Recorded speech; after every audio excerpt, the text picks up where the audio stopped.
Hello दोस्तों, मैं मणिशंकर कुमार आप लोगों को मणिशंकर ऑफिशियल चैनल पर स्वागत करता हूं और सभी दोस्तों को नमस्कार, प्रणाम और आदाब। क्योंकि भारत जो है एक धर्मनिरपेक्ष देश है और यहाँ पे सभी धर्मों को समान माना जाता है। ठीक है, बात मैं धर्म पे नहीं करने आया हूँ, बात आज मैं बेरोजगारी पे करने आया हूँ। और इतने पॉलिटिशियन, जितने भी पॉलिटिशियन हुए हैं आज तक, उन सब पे भी ज़्यादा मैं बहस नहीं करने वाला हूँ। बहस करना है मुझे थोड़ी सी मनीष कश्यप पर और बीजेपी पर। क्योंकि बीजेपी का जो इस बार का मुद्दा है, भारत में धर्म को लेकर 2 टर्म वो अपनी सरकार बना चुकी है, 2 बार धर्म जय श्री राम करके। तो मैं ये भी नहीं कहना चाहता हूँ, मुझे किसी धर्म से एलर्जी नहीं है। ठीक है, मुझे कोई धर्म से एलर्जी नहीं है और ना ही कोई धर्म से मुझे परेशानी है। मैं बात करने आया हूँ, मैं भी एक युवा हूँ और मैं आप लोगों से एक सजेशन भी मतलब कहा जाए तो एक सजेशन भी मांगता हूँ और आप लोगों को रिक्वेस्ट भी करूँगा कि आप लोग ना सोच समझकर इस बार वोट करें, सोच समझकर वोट करें कि आपका फ्यूचर कैसा होना चाहिए। ऐसा ना हो कि 400 के पार की लहर में अगली बार दाल चावल और गैस सिलेंडर जो है वो 4 गुना रेट से बढ़ भी जाए और जो भी 100 के दाम से मिल रहा है वो 400 पार जाके फिर मिलना शुरू हो जाए। तो ये सब सोच समझ के आप लोग वोट कीजिएगा। ठीक है, और बात करने में इस मुद्दे पर आया हूँ खास करके कि एक पत्रकार, मैं नाम अभी नहीं बताऊँगा, एक पत्रकार है जो चला था बिहार बदलने और कहा था कि मैं सन ऑफ बिहार हूँ, बिहार का बेटा हूँ। तो कहा जाता है एक बिहार है तो एक बाप का बेटा होना चाहिए, एक बिहार है तो एक बाप का बेटा भी होना चाहिए। लेकिन मैं क्या बताऊं, जैसे कि बिहार के सीएम नीतीश कुमार चाचा पलटू राम के नाम से जाने जाते हैं, आज वो भी एक दूसरा पलटू बन गया। पलटू राम तो बदलने से पहले अपना संदेश भी देते हैं कि मैं भाई बदल रहा हूं, लेकिन एक दूसरा पलटू बना है, वो एक बार भी भनक तक नहीं लगने दिया लोगों को कि मैं पलट रहा हूँ। ये चंपारण से लड़ने वाला था चुनाव, पत्रकारिता करते करते ये इलेक्शन में आया और चुनाव लड़ने वाला था निर्दलीय, कहाँ से, तो चंपारण से, बेतिया से। ठीक है, इन्होंने लोगों से मतलब लोगों के साथ क्या किया, मतलब कहा जाए तो घूम घूम कर इन्होंने जनसभा का आयोजन किया, लोगों से बात किया, लोगों से अच्छी तरह बात किया। ठीक है, लोगों से वादा भी किया, लोगों से चंदा भी लिया और लोगों ने उनका मदद भी किया। क्योंकि भाई कोई भी जब अगला किसी को भरोसा दिलाता है तो अगला अगर भरोसा दिला रहा है कि मैं आपका किस्मत बदल सकता हूँ, मैं आपका फ्यूचर बदल सकता हूँ, तो कोई स्वाभाविक सी बात है कि कोई भी आदमी जो होगा उस पर ट्रस्ट करेगा, विश्वास करेगा।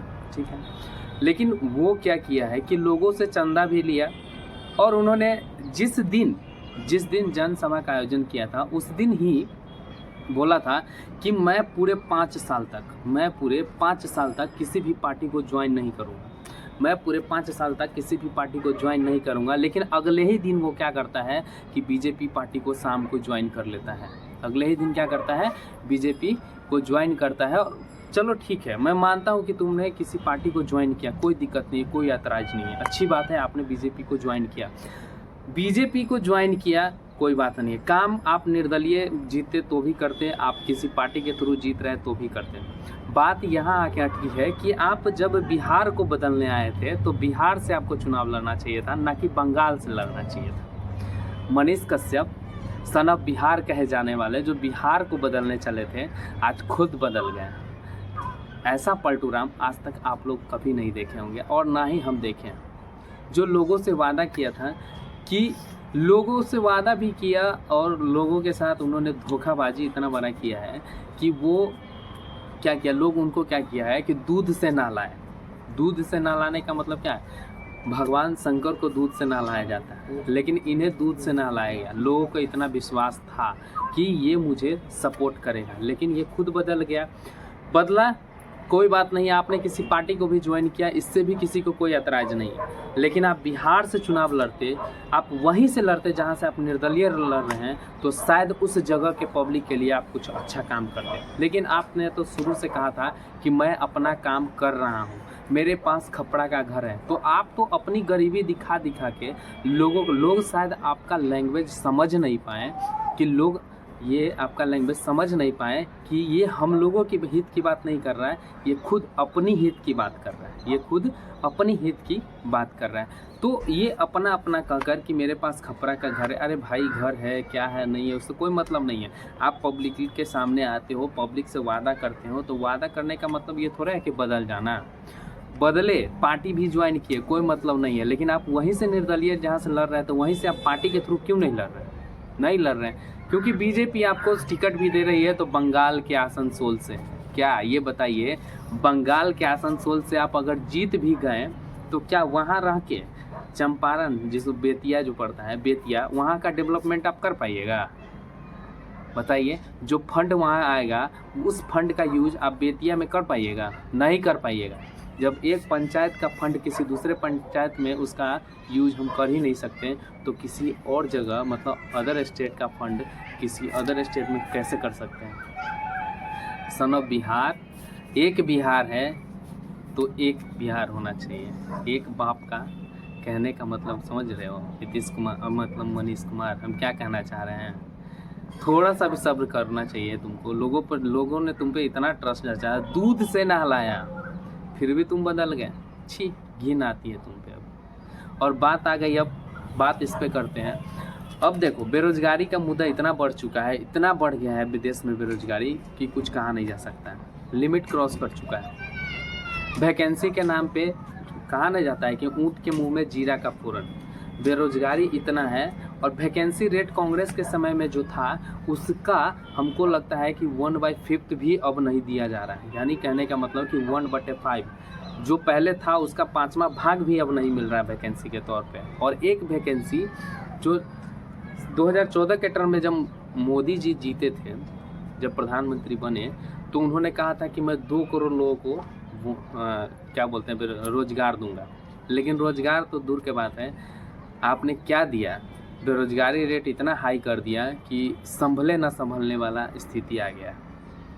ठीक है, आप तो कहा जाता है कि बेरोजगारी रेट इतना बढ़ गया है जो संभला नहीं जा सकता। ठीक है, मोदी जी आप धर्म के नाम पे वोट मांगते हैं, आप 2 टर्म पीएम भी रह चुके हैं,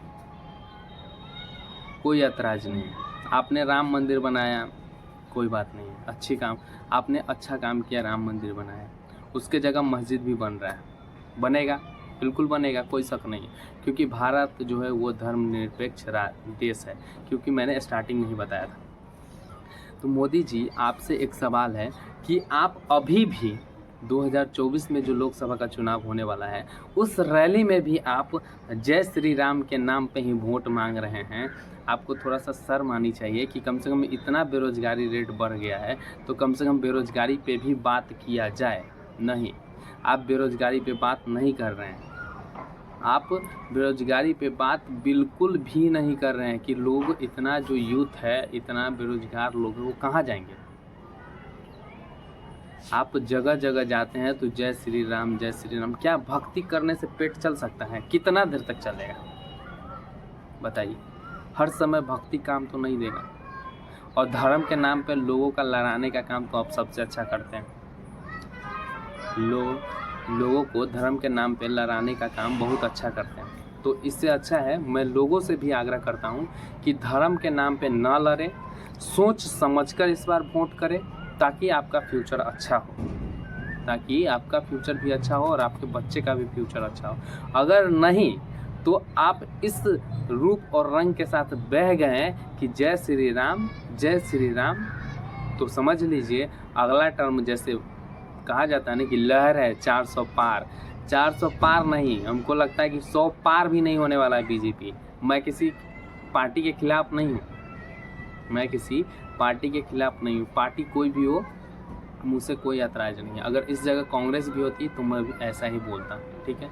लेकिन बात यहाँ आती है बेरोजगारी की। तो अगला पीएम कोई भी हो, उसे रोजगार चाहिए, बेरोजगारी दर रेट कम होना चाहिए, वैकेंसी चाहिए, वैकेंसी आए तभी तो। एक वैकेंसी आने में 5 साल लगता है और उसको क्लियर होते होते कितने ऐसे लोग होते हैं जिनका एज एक्सपायर हो जाता है। तो ये सब ठीक नहीं है। मोदी जी, मैं आपसे यही कहूँगा कि कम से कम बेरोजगारी पर बात किया कि ज़्यादा अच्छा रहेगा। ठीक है, इसी के साथ मैं अपने वाणी को विराम देता हूँ। जय हिंद, जय भारत, नमस्कार।